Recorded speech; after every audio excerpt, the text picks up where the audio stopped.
Hello there. Okay, I'm trying this again to see if I can do both Facebook Live and Insta Live at the same time.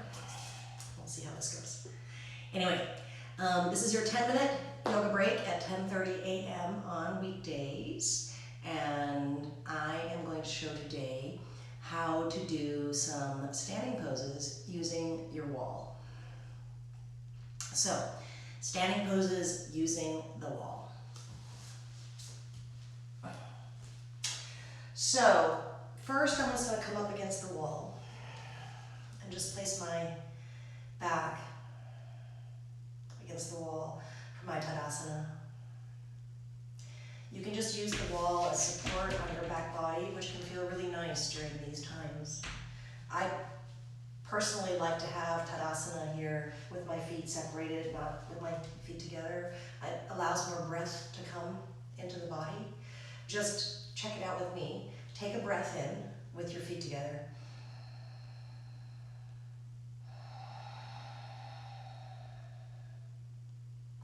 I find that the breath kind of comes just to about here in my chest. However, if I step my feet just a little bit apart, about hip width, and I take a breath now,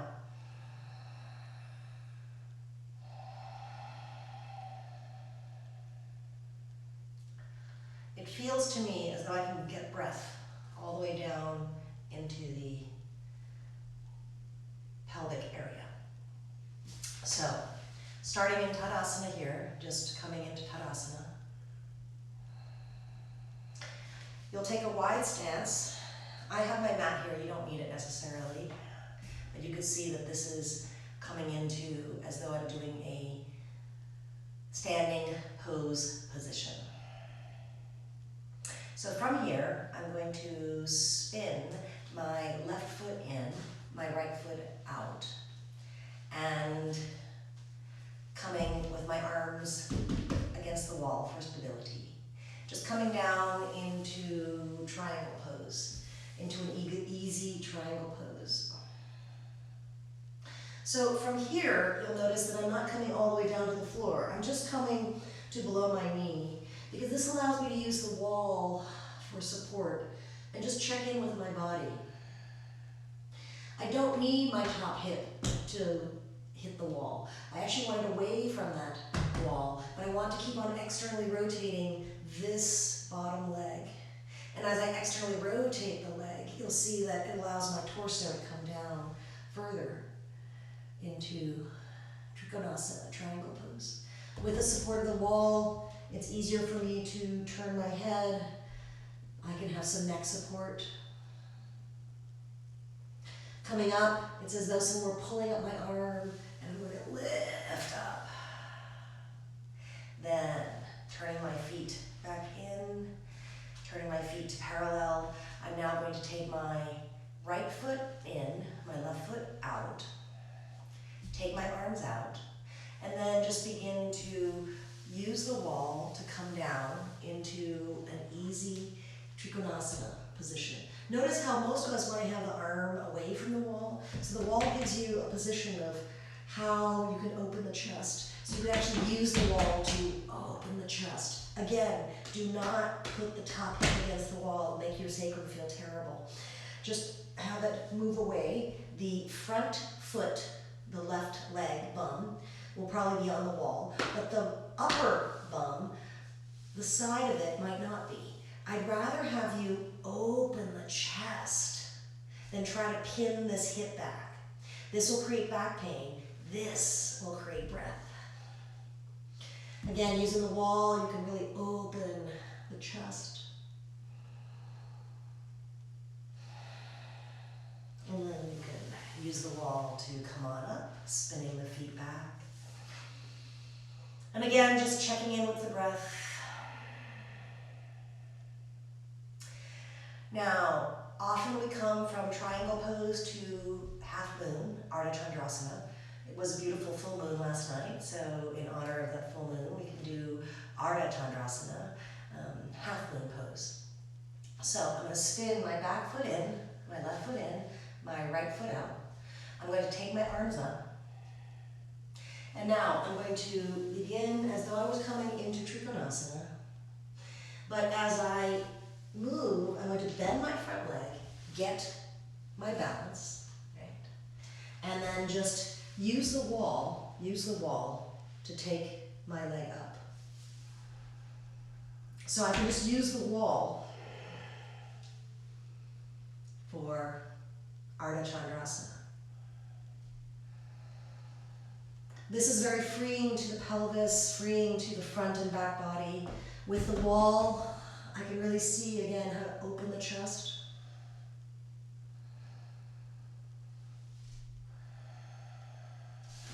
Coming down, taking the feet back together.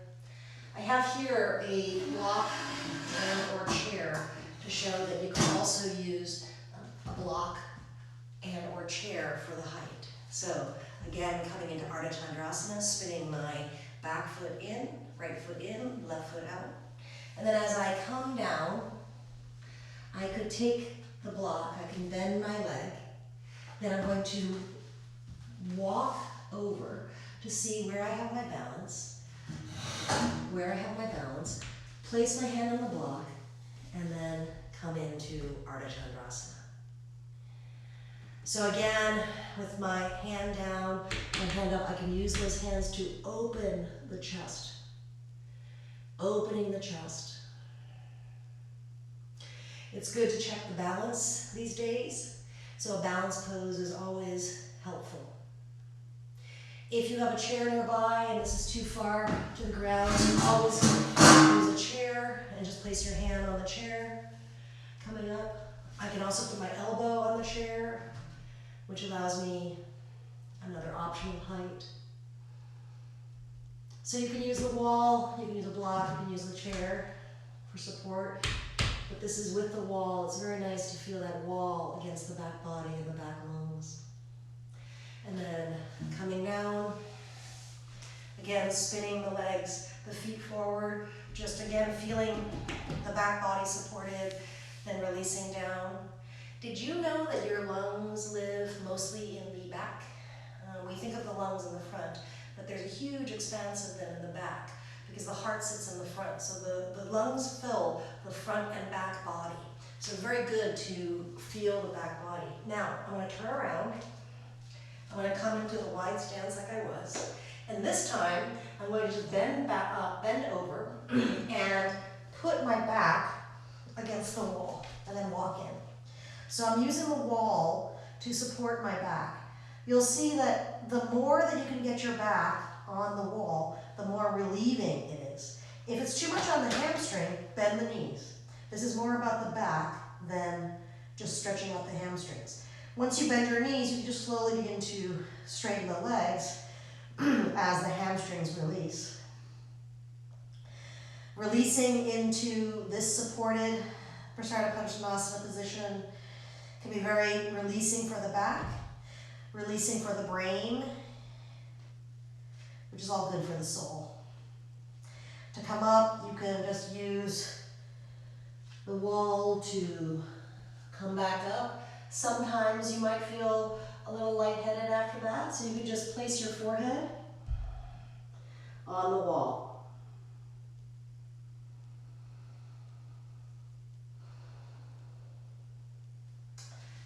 Supporting the forehead is always a good way to release the brain.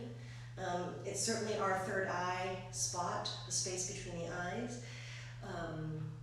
There's a chakra there, but there's also an acupuncture point.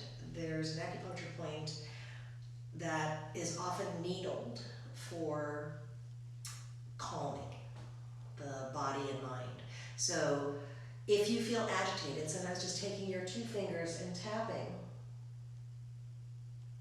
between the eyes, and then tapping perhaps by the side of the eyes. So in between the eyes and on the side of the eyes can be helpful for relieving that brain drain that sometimes happens during these quarantine days. So I hope that that was helpful for all of you. Yes, you can use a block always. You can use a chair.